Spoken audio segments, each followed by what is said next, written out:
guys, welcome back to my YouTube channel. And now we are back at school, and we are now in the third week, and the fourth week of our topic, which is the law of exponent. Okay, guys, but before we start, please subscribe and hit the bell button so that you'll be notified for our next topic. Before we tackle about the law of exponent, let us talk first about exponent. Exponent is a number that is raised beside the whole number, which entails on how many times we are going to multiply that number. Okay? Murag-mura siya ang musulti o kapila na to i-multiply ang usa ka numero. Okay? And there's a law for that in case kaghan o erase and daghan o erase madaghan siya o exponents. Okay? So stay tuned and let's have rules number 1 and number 2. So rule number 1. If you will encounter this kind of equation or problem, it's a raised to the power of m times a raised to the power of n. What you will do is you are just going to add the exponent. So we have a, since they are the same a, we just have to add its exponent. So we have m plus n. For example, if the problem is x raised to the power of 6 times x raised to the power of 9, you can just write this as x 6 raised to the power of 6 plus 9, and to simplify, we have x 6 plus 9 is 15, so the final answer will be x raised to the power of 15. That's how you're, if nag-multiply ka sa duha, i-moro siyang i-add ang duha ka exponent. If their variables or the numbers are the same, o the same na siya, or ang iyang variables. If it's not, it cannot be combined. Okay? So, the second law, we have a raised to the power of m and it's raised to the power of n. You see, raise. Kung sino hapon mo, you just have to multiply them or multiply the exponent. So, it equals to a raised to the power of m times the n. So we have here the example, x raised to the power of 6 raised to the power of 2. So, imo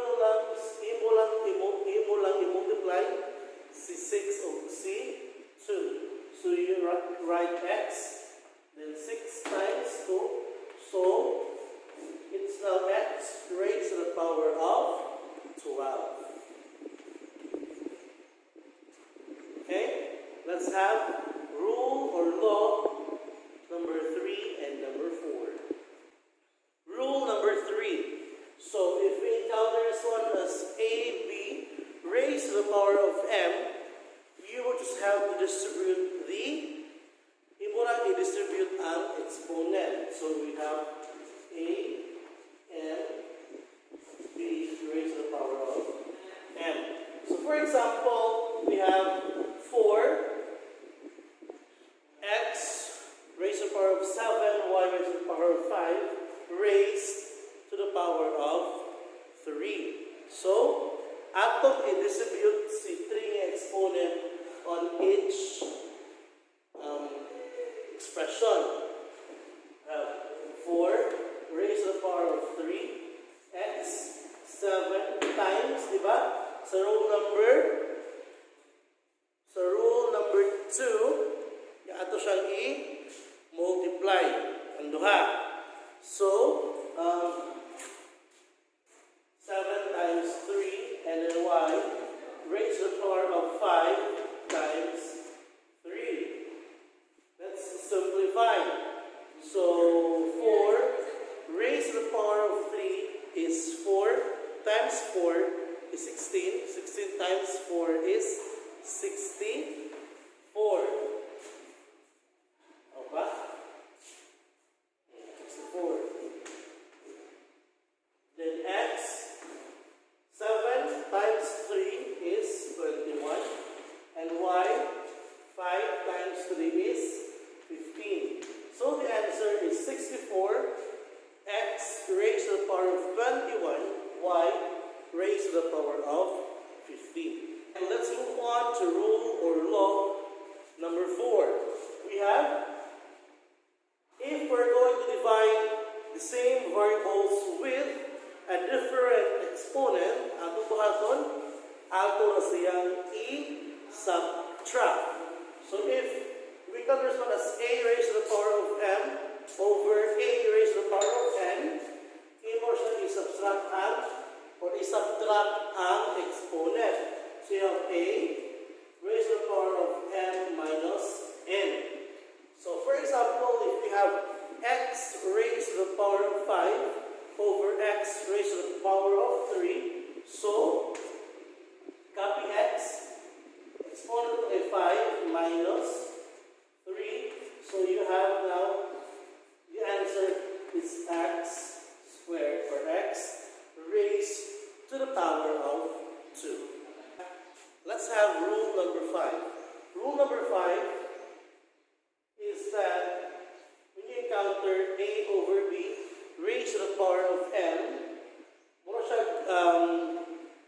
mag-distribute, at ato na lang i-distribute ang exponent. So we can simplify this one as a raised to the power of m over b raised to the power of m.